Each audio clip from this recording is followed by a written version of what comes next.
আল্লাহ বলে আমার নাম রব। রব কাকে বলে দেখে যা। আমি আল্লাহ যাকে নেপালে বানিয়েছি তাদের প্রত্যেকের নাকগুলো ভোঁতরা। নাইজেরিয়ানের মাটিতে যাকে বানিয়েছি সবার মাথার চুলগুলো পাখির বাসার মতো, আর কালো কুচকুচে দেখতে নারী পুরুষ সবার ঠোঁটগুলো মাটির দিকে ঝোলা, আর সেই রকম তাদের চেহারা। তাদেরকে দেখে পশ্চিম বাংলার কালিয়াচকের মেয়ে পছন্দ করবে না। আর তোমার বেটির নাকটা যদি নেপালিদের মতো হয় তাহলে তোমার ভালো ছেলে কেউ পছন্দ করবে না। আল্লাহ বলে আমার নাম রব। নেপালে যাকে বানিয়েছি নেপালিদের মতো করে, নাইজেরিয়ানে যাকে বানিয়েছি নাইজেরিয়ানদের মতো করে, যাদেরকে বানিয়েছি পশ্চিম বাংলার কালিয়াচকে সবার নাক উঁচু, সবার মাথার চুল যেমন তোমার বেটারটাও তেমন। আমার নাম হলো রব। তুমি চাইবে না তোমার বেটার ব্যাপারে কিছু তুমি বলবে না। আল্লাহ আঙুল দাও, পেচ্ছাপ করা রাস্তা দাও। আল্লাহ দাঁত দাও সাদা সাদা, নাইজেরিয়ানদের মতো চোখ দিও না, চুল দিও না। আল্লাহ বলছে বান্দা চাইবি না, তবুও এটা আমি জানি কালিয়াচকে ওর মায়ের পেট থেকে ওকে বার করব। এখানে আর 5 জনের যেমন দেখতে তোর বেটা বেটিরও তেমন দেখতে।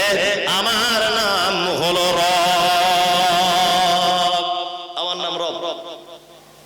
রব যদি বলতে লাগি এখন সাংঘাতিক ব্যাপার হয়ে যাবে। আমি একটু সংক্ষিপ্ত আকারে বলছি রব কাকে বলে। এই আচ্ছা, আপনাদের মেয়েদের যখন পেটে বাচ্চা চলে আসে আপনার স্ত্রীর, তখন আপনি কি করেন? গরিব মানুষ হলে সে বন্ধু বান্ধবকে বলে রাখে, হ্যালো সাইফুল, ডাক্তার তো ডেট দিয়েছে 25 তারিখে আমার স্ত্রীর ডেট আছে, টাকা পয়সা তো হাতে কিছু নেই, তা কিছু টাকা পয়সা ধার দিস ভাই। তা বলছে ঠিক আছে, অসুবিধা কিছু নেই। তা কালিয়াচক কোন হাসপাতালে নিয়ে যাবেন বা মালদাতে, একটা গাড়ির ড্রাইভারের ফোন নাম্বার রেখে দিয়েছেন, রাত বেরাত কখন কি হয় ফোন করতে হবে। তা আপনি গাড়ির ড্রাইভারও বলেছে ঠিক আছে অসুবিধা নেই। আপনার শাশুড়িকে ফোন করে বলছেন, হ্যালো আম্মু, আমার মা তো অসুস্থ, যেতে পারবে না, হাসপাতালে থাকতে পারবে না বা নার্সিং হোমে, তা আপনি একটু রেডি হয়ে থাকবেন। সাবিনা তো ডেট দিয়েছে 25 তারিখে, ওই দিন যেতে হবে। তা ভালো, 25 তারিখেই আপনার স্ত্রীর বেদনা শুরু হয়েছে, আপনি ওকে গাড়িওয়ালাকে গাড়ি করে নিয়ে মালদায় চলে গেলেন সদর হাসপাতালে। মাইক অ্যানাউন্স করা হচ্ছে, বাবুর গোলাম আব্দুল্লাহকে আপনি দেখা করুন এত নম্বর ওয়ার্ডে, আপনার স্ত্রীর বেটা ছেলে হয়েছে। ও তখন বগল বাজাতে বাজাতে ছুটছে, ছেলে হয়েছে বলে কথা, ছুটছে, ছুটেই গিয়ে বাচ্চাটাকে কোলে তুলে নিল। নাসেরা কোলে তুলে নিল, আয়ারা কোলে তুলে নিল, ওর নানি কোলে তুলে নিল, আরো আত্মীয় স্বজন তারা সব কোলে করে নিল। ওর মা নিজে কোলে তুলে নিল। ওকে মাটিতে ফেলতে দেয় না, দেয় না। ঠিক তেমন আপনার বাড়িতে দেখবেন যাদের বাড়িতে গাই গরু আছে, এই গরুরও কিন্তু পেটে বাচ্চা থাকে, থাকে না? একটা মেয়ে তার পেটে বাচ্চা যতদিন রাখে, একটা গরু তার পেটে ততদিন বাচ্চা রাখে। কি বললাম বুঝলেন? আপনি এই পৌষ মাসের কোন কোন শীতে দুতলার উপরে শুয়ে আছেন, আমি রব দেখাচ্ছি আপনাকে। দুতলার উপরে শুয়ে আছেন, আপনার প্রেগনেন্ট যে গরুটা ছিল ওর পেটে যন্ত্রণা শুরু হয়েছে, ওর ব্যথা শুরু হয়ে গেছে। ও রাত 2টো বাজে, আপনি তো ঘুমাচ্ছেন নাক ডাকিয়ে, ও তখন গোয়াল ঘরে একবার উঠছে একবার বসছে। অক্লান্ত পরিশ্রমের পরে নিজে রস করে মাটিতে শুয়ে পড়ে তার বাচ্চা জন্ম দিয়েই দিয়েছে।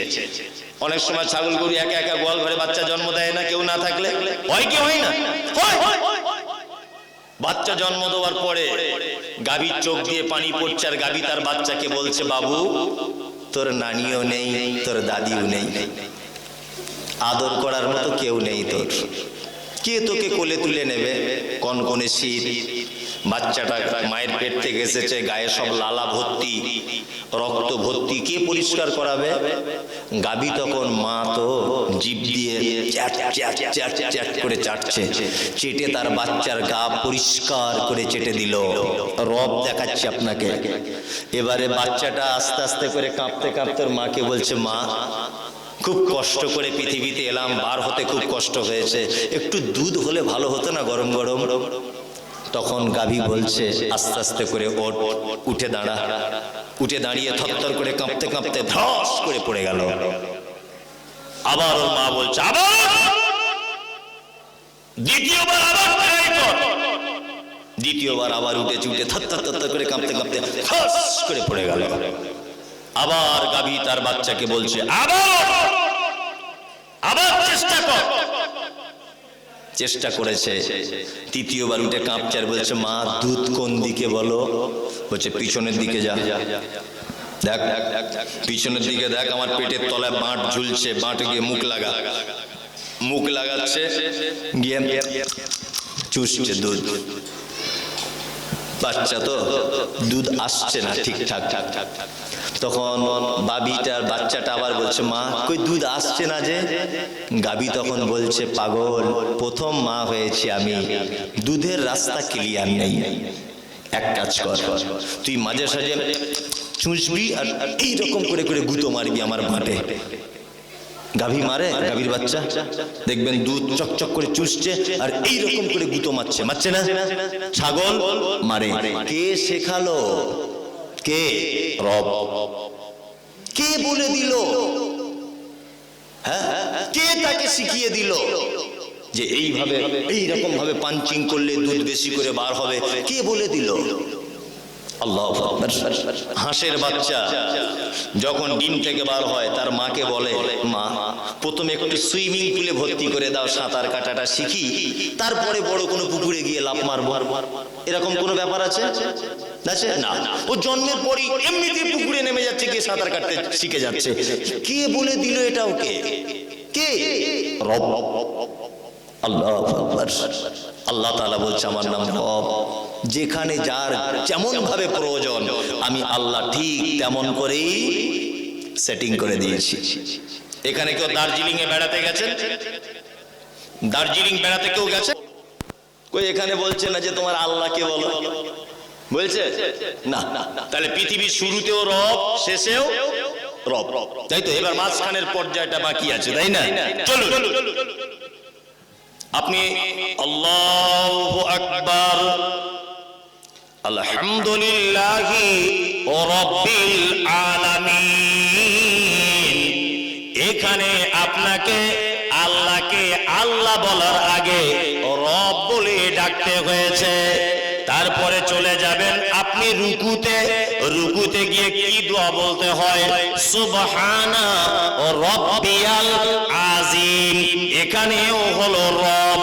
আবার আপনি রুকু থেকে উঠলেন, কি দোয়া বলতে হবে? রব্বানা লাকাল হামদ। এখানেও রব।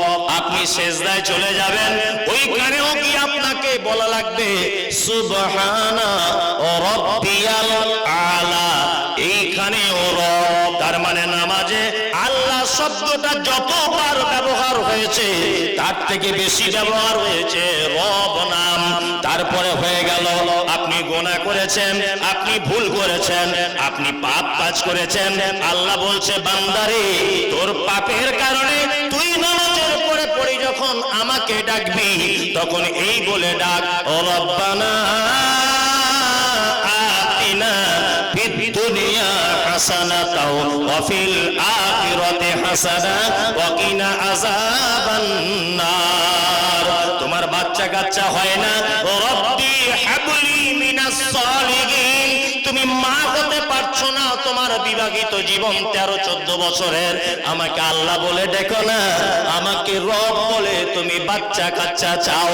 পবিত্র আল কোরআনে যত জায়গায় বান্দা আল্লাহকে ডাকার জন্য দোয়া শিখিয়েছেন সব জায়গায় আল্লাহ বলেছেন রব্বানা আতিনা ফিদ দুনিয়া রব্বানা হাবলানা রব্বানা লা তুযিগ কুলুবানা রব্বানা যালামনা আনফুসানা রব্বানা হাবলানা মিন আজওয়াজিনা।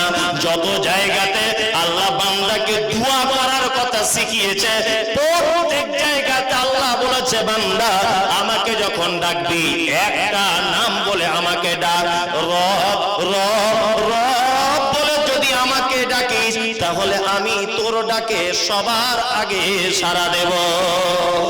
তার মানে বোঝা যাচ্ছে রবের দাম আছে, দাম আছে না? এবার আপনাকে বাংলায় বলি রব কাকে বলে? রব এখন একটা আয়াত হয়েছে সূরা ফাতিহা, তো 7টা আয়াত মানে তো কঠিন ব্যাপার। আমার টাইম তো বলে দিয়েছে 10:30, 10:10 পর্যন্ত তো হয়েই গেল। একটা দুটো আয়াত যে কটায় হয় বলি, তাই না? যে কটায় হয়। আমার পরবর্তীতে কখন এলে পাশে আমাকে মনে করিয়ে দেবেন, তারপর থেকে বলবো ইনশাআল্লাহ। যদি সূরা ফাতিহাটাই যদি বক্তব্য দিই, তা 7টা আয়াত মোটামুটি 7টা জলসা করা যাবে। আসলে বক্তা তো আর আকাশ থেকে পড়ে না, আকাশ থেকে পড়ে না। এটা আমার আপনার ভিতরেই, আপনার আমার ঘরের ছেলেই তো বক্তা। আমিও তো কোনো মায়ের পেটে ছিলাম, আমিও তো সেই ছোটবেলাতে হাফ প্যান্ট পরে খেলাধুলো করেছি। আমি তো আকাশ থেকে পড়ে বক্তা হইনি। তার মানে বক্তার এমনি লোকের এটাই ডিফারেন্স, যে বক্তা হচ্ছে সেই যে সামান্য জিনিসকে বিশাল আকার দিয়ে মানুষকে ভাবিয়ে তুলতে পারে। এটাই ডিফারেন্স, তাই না? এটা আপনি অন্য কাউকে যদি বলেন সূরা ফাতিহাটার বাংলা শোনা, ও 10 মিনিট পরে সব শেষ করে দিয়ে আর কিছু খুঁজেই পাবে না, তাই না? জি, আমি আপনাকে রবের বাংলা বলে দিই। আমার দিকে ফিরুন। ও রব মানে যাহার যেখানে যতটুকুন প্রয়োজন বিনা চাওয়াতে যিনি দেন তিনি রব। বুঝাতে পেরেছি? যাহার যেখানে যতটুকুন প্রয়োজন বিনা চাওয়াতে যিনি দিয়ে দেন তিনি কে? রব। আপনার স্ত্রীর পেটে বাচ্চা, আপনার স্ত্রী, তা আপনি দোয়া করছেন আল্লাহ আমাকে একটা ছেলে দাও, একটা ছেলে দাও। আপনার মা দোয়া করছে আল্লাহ আমার বৌমার একটা বেটা দাও। আপনার শাশুড়ি দোয়া করছে আল্লাহ আমার বড় বেটির একটা বেটা দাও। সবাই দোয়া করছে। আপনি ইমাম সাহেবকে গিয়ে 20 টাকা চা খাইয়ে বলছেন, ইমাম সাহেব আমার স্ত্রী প্রেগনেন্ট, একটু আমার স্ত্রীর জন্য দোয়া করবেন। ইমাম সাহেব দোয়া করছে আল্লাহ একটা ছেলে দাও। সবাই দোয়া করছে, করছে না? সবাই করছে। কারোর একটা দোয়া কবুল হয়ে গেল। এবার আপনার ছেলে পৃথিবীতে হয়েছে, আপনার স্ত্রী পেট থেকে বার হয়ে এসেছে। আচ্ছা, আপনি দুয়ার মাঝখানে কোনোদিন এটা বলেছিলেন যে আল্লাহ আমার বেটার হাতের আঙুলগুলো যেন 10টা হয়, নাকে যেন ছিদ্র করা থাকে, নিঃশ্বাসটা নিতে হবে, পেচ্ছাপ ফেরার রাস্তাটা যেন ক্লিয়ার থাকে, ও যে কথা বলবে এই স্পিকিং পাওয়ারটা যেন ওর ভালো হয়, মাথার চুলগুলো যেন একেবারে সে লাল না হয়ে যায়, সাদা না হয়ে যায়, যেন কালো হয়। আপনার ছেলের পায়ে যেন 10টা আঙুল যেন থাকে। এই দোয়া কেউ কোনোদিন করে? কেউ করে? শুধু এতটুকুই দোয়া করে, আল্লাহ আমার বেটাকে একটা বেটা দাও, আমার বৌমাকে একটা বেটি দাও। এই দোয়াই করি, তাই না? এইবার আপনাকে একটা কথা বলি। আচ্ছা, নেপালে মোবাইলে দেখেছেন, নেপালের যে ছেলে মেয়েগুলো তাদের নাকগুলো দেখবেন এইরকম, কি বলে? ভোতরা, কি বলে? মোচা না মোচা, যাই হোক, মোচা না যাই হোক, এরকম সবার, তাই না?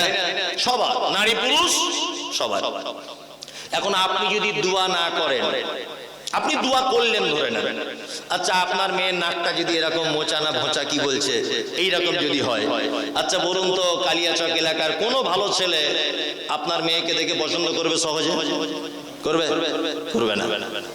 নাইজেরিয়ানের ফুটবল প্লেয়ার গুলো দেখেছেন, খেলতে খেলতে আসে এলাকা হায়ার করে, দেখেছেন ওদের মাথার চুলগুলো কি পাখির বাসার মতো, বিনুনি গাতার মতো, তাই না?